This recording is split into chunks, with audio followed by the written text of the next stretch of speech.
What's going on, guys? It's Jimmy here, and welcome to our daily show where we discuss the fourth stimulus check update, the two new upcoming packages, the physical infrastructure package, which is part one, and the next stimulus package, the American Families Plan, which is part two of the Build Back Better plan that could actually be combined and passed as one, as well as talking about what is going on in the world today, Washington, D.C., and news that directly affects you. If you're new to the channel, make sure to subscribe down below so you don't miss out on new updates. I will be keeping you up to date on everything stimulus related and other related news. Also, if you can, hit the like button for us. It really helps out our channel. Okay, first up, there's actually been some very bad news, actually some pretty scary news about vaccines that have come out here within the last 24 hours. Number one, the CDC is going to be holding an emergency meeting on heart inflammation after some people are reporting getting that after COVID-19 vaccines. As you can see here, an advisory panel for the Center for Disease Control and Prevention, the CDC, will hold an emergency meeting on June 18th to discuss rare reports of heart inflammation after doses of the COVID-19 vaccine. The meeting comes as the CDC is looking into a few cases of myocarditis, inflammation of the heart muscles in young people and adolescents who received the shot. During a meeting of the FDA, the Food and Drug Administration, Advisory Committee on Vaccines on Thursday, the CDC revealed that it had identified 475 cases of myocarditis and pericarditis in people younger than 30 years old. Preliminary data suggests that the vast majority of such patients have fully recovered from their symptoms, and the data further suggested that the number of cases was higher in people aged 16 to 24 after the second dose. But Tom Shimabukurko, say that 5 times fast, right? A CDC vaccine safety official cautioned that not all of the reported cases of these conditions would actually be true cases. He says, quote, "It's a bit of apples to oranges comparison because these are preliminary reports, and that not all of these will turn out to be true myocarditis or pericarditis reports." Nonetheless, the CDC will be holding an emergency meeting on this, and there is almost 500 people that have reported this here within the last few weeks. Now, in addition to that, the FDA says that 60 million Johnson & Johnson one-shot vaccine doses from the troubled plant that they're dealing with must be thrown out.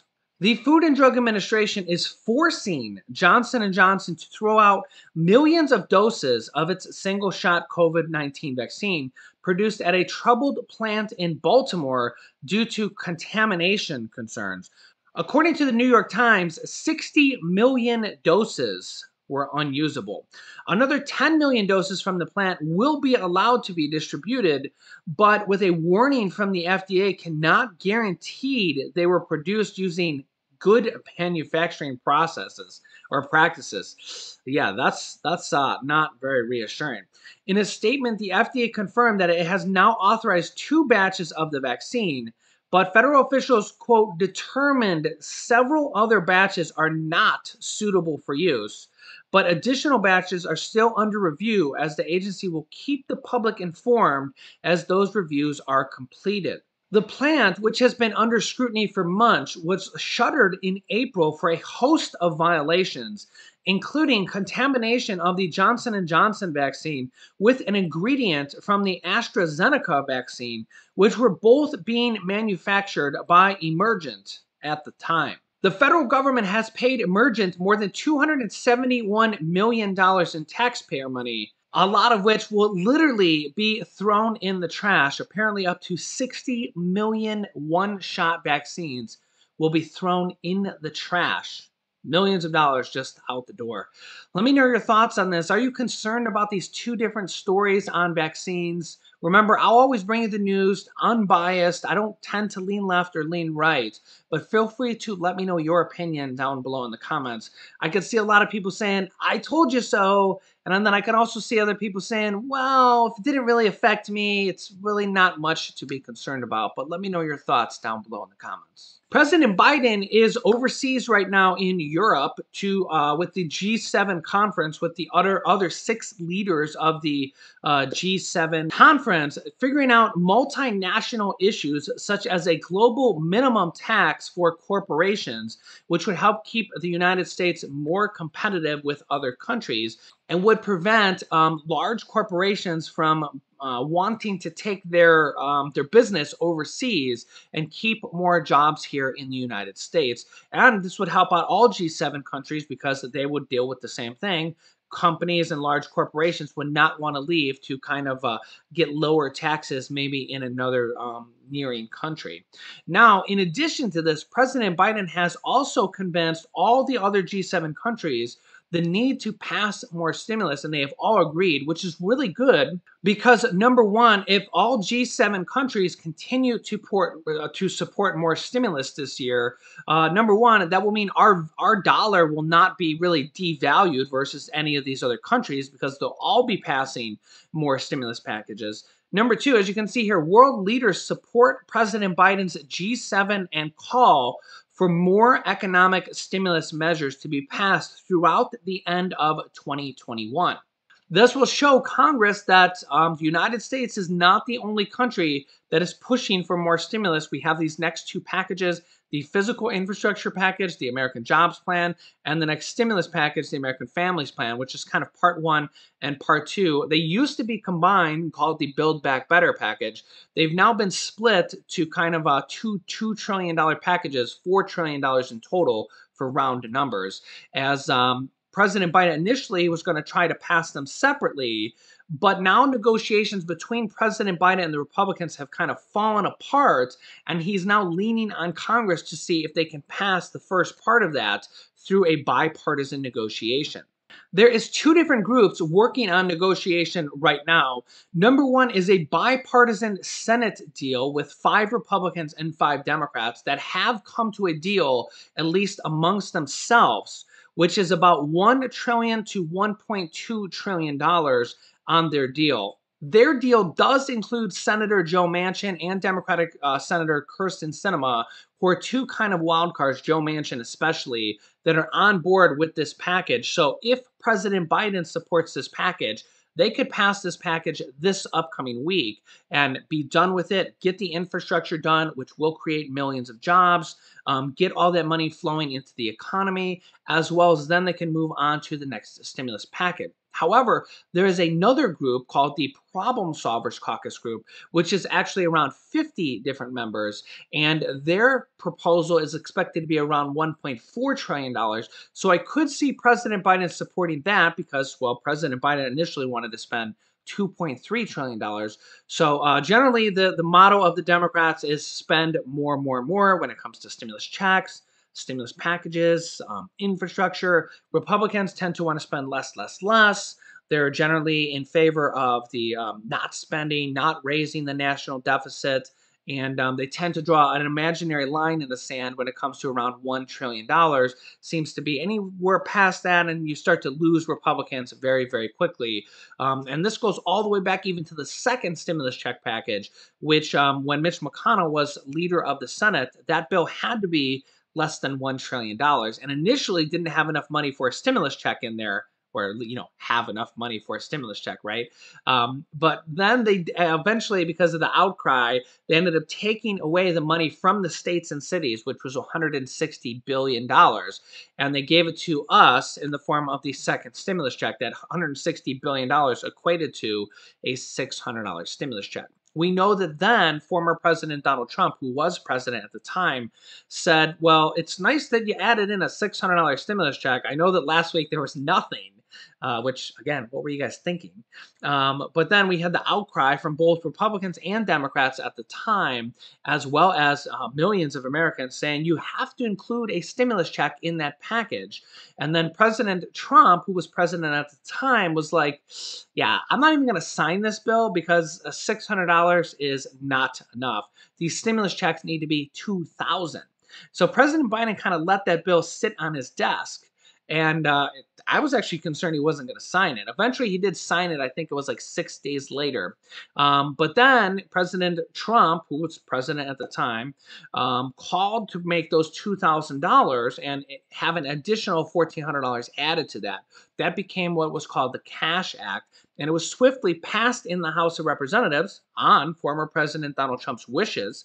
But then it went to the Senate where Mitch McConnell, his fellow Republican, didn't even let it go to a vote, and the bill died there, which is kind of strange because it came from Republican President Donald Trump. So you would think that Republican leader Mitch McConnell would back his own president, but alas, he didn't. Didn't even let it go to a vote just days before the Senate runoff. And well, that probably cost not only Mitch McConnell, but the Republicans the Senate because they lost both of those Senate seats in Georgia.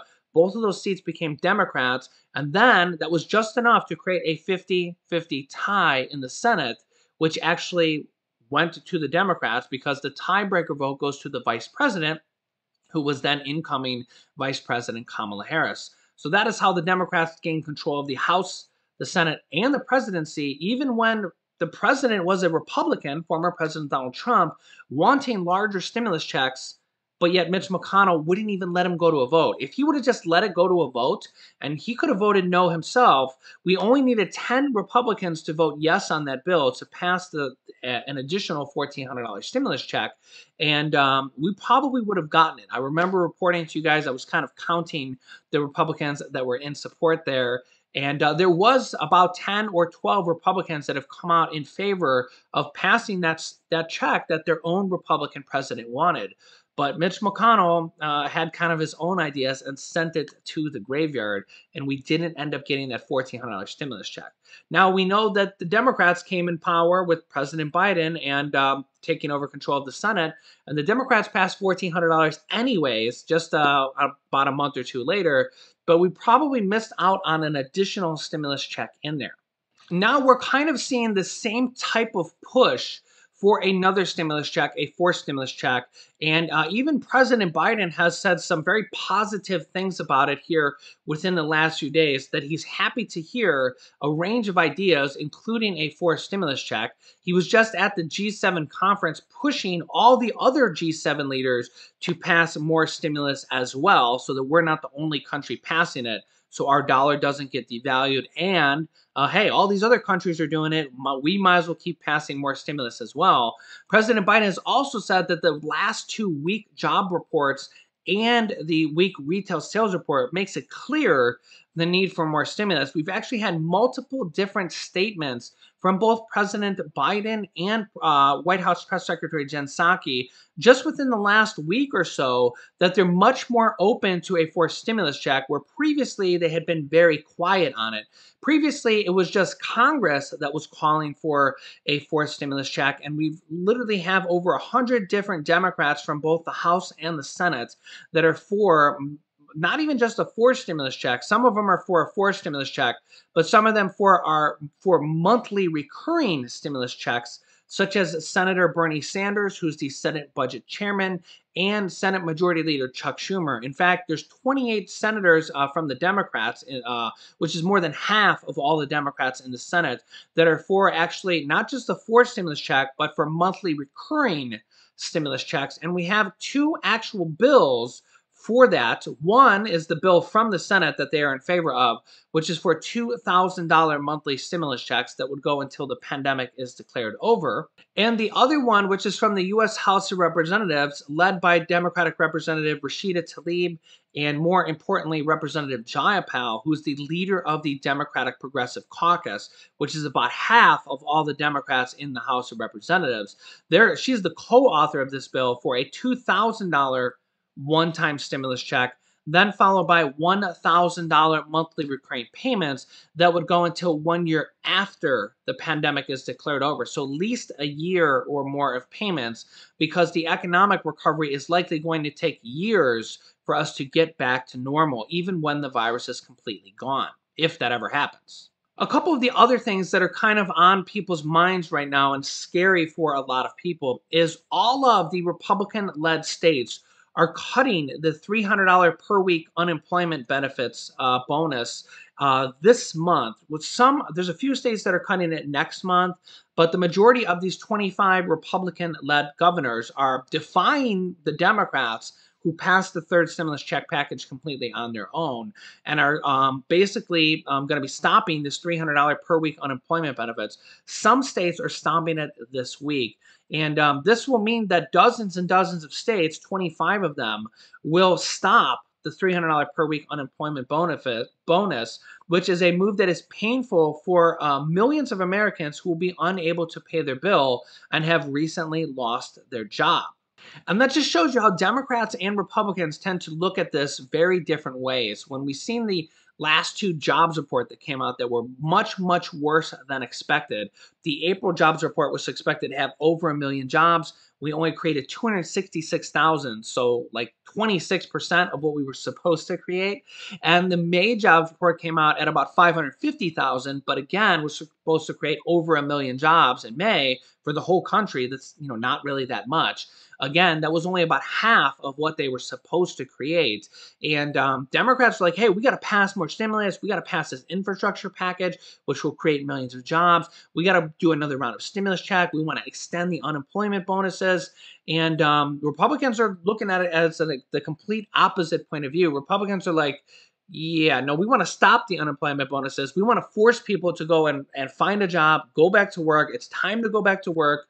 No more unemployment bonuses. Just you get the normal unemployment and find a job ASAP, go back to work. The problem is that a lot of people are reporting that a lot of the jobs out there are not equivalent to what they used to get paid. 37% of all small businesses have already gone out of business. So more than 1 in 3, they're literally gone. The jobs aren't there anymore. So if you work for a small business, yeah, there's a 37% chance that your job is just gone. There's no replacement. The company is literally out of business, okay? So that affects people. Number two, I see a lot of your guys' comments down below in the comments that you've been looking for a job, and a lot of the jobs are either low paying, near minimum wage, $7.25, $8 an hour, $9 an hour, which is not even enough to pay your rent. If you're making even $10 an hour and you're working, say, 40 hours a week, that's only $400 a week times 4 weeks is $1,600 a month.